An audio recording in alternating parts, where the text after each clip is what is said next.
नमस्कार, live predictor या YouTube चॅनलवर आपले सहर्ष स्वागत। आजच्या व्हिडिओमध्ये आपण जाणून घेणार आहोत नोव्हेंबर-डिसेंबर 2025 महिन्यातील भविष्य भाकीत, राजकीय सामाजिक घडामोडी, आंतरराष्ट्रीय व्यापार पुन्हा सुरळीत होतील भाग 1।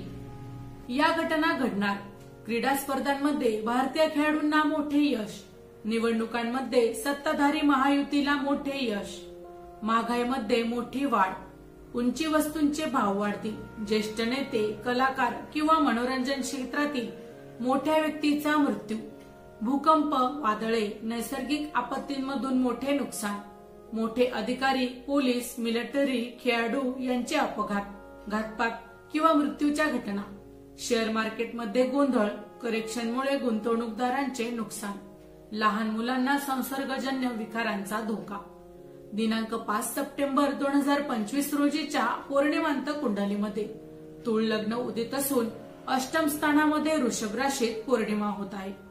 धनस्थानात रवी, मंगळ, शुक्र, षष्ठ स्थानात शनी, नेपच्यून व दशमात गुरु अशी प्रमुख ग्रहस्थिती आहे। ग्रहस्थितीचा विचार करता अष्टमातील पौर्णिमा, भूकंप, वादळे, मोठे पाऊस या प्रकारच्या नैसर्गिक आपत्तींमधून हानी दर्शवते। रवी मंगळाचा प्रतियोग होत असल्यामुळे नोव्हेंबर-डिसेंबर या काळात मोठ्या राजकीय सामाजिक क्षेत्रातील व्यक्तीचा मृत्यू होण्याची शक्यता वाटते। या जोडीला शुक्र असल्यामुळे गायन, संगीत, कला क्षेत्रातील मोठ्या कलाकाराचा किंवा स्त्रीचा मृत्यू होण्याची शक्यता दर्शविते। हा काळ पोलीस आणि मिलिटरीसाठी प्रतिकूल असून जवानांवरील हल्ल्याची शक्यता दर्शविते।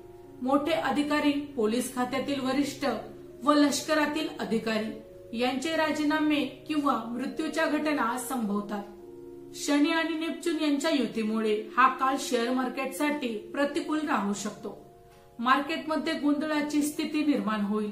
मोठे करेक्शन झाल्याने उद्योगदारांचे मोठे नुकसान संभवते।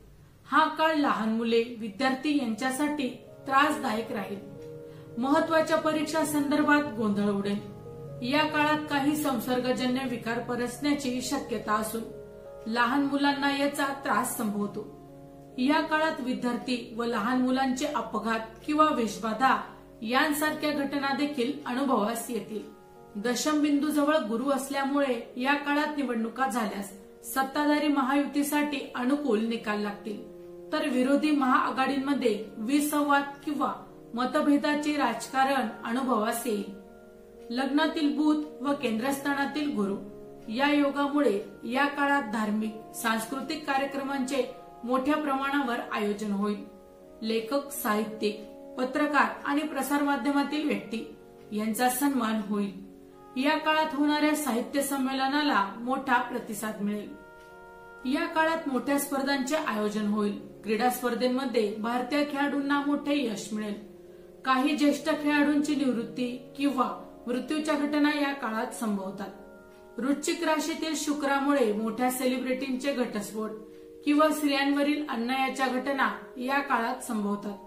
शुक्र आणि मंगळ योगामुळे महागाईमध्ये वाढ होण्याची देखील शक्यता आहे। सोने चांदीच्या भावात मोठी वाढ होईल। उंची वस्तू, वस्त्र आणि अलंकार यांच्या किमती वाढतील। वाहन व घराच्या किमतींमध्ये मोठी वाढ होईल। हॉटेल आणि खाण्यापिण्याचे पदार्थ, फळे, फुले, अन्नधान्य यांमध्ये देखील मोठी वाढ होईल। प्रमुख पदावरील नेत्यांचे राजीनामे होण्याची शक्यता आहे। केंद्रस्थानातील बुधामुळे या काळात हवामान आल्हाददायक राहील। मोठ्या थंडीची शक्यता संभवते। या बुधामुळे व्यापारी वर्गाला उत्तम काळ राहील। परदेशी व्यापाराला चालना मिळेल। ट्रम्प टॅरिफमुळे अस्थिर झालेला आंतरराष्ट्रीय व्यापार पुन्हा सुरळीत होईल। माहिती आवडली असेल तर अवश्य शेअर करा। अशाच प्रकारची नवनवीन राशीविषयक माहिती मिळवण्यासाठी आमच्या लाईव्ह प्रेडिक्टर या युट्यूब चॅनलला अवश्य सबस्क्राईब करा। धन्यवाद।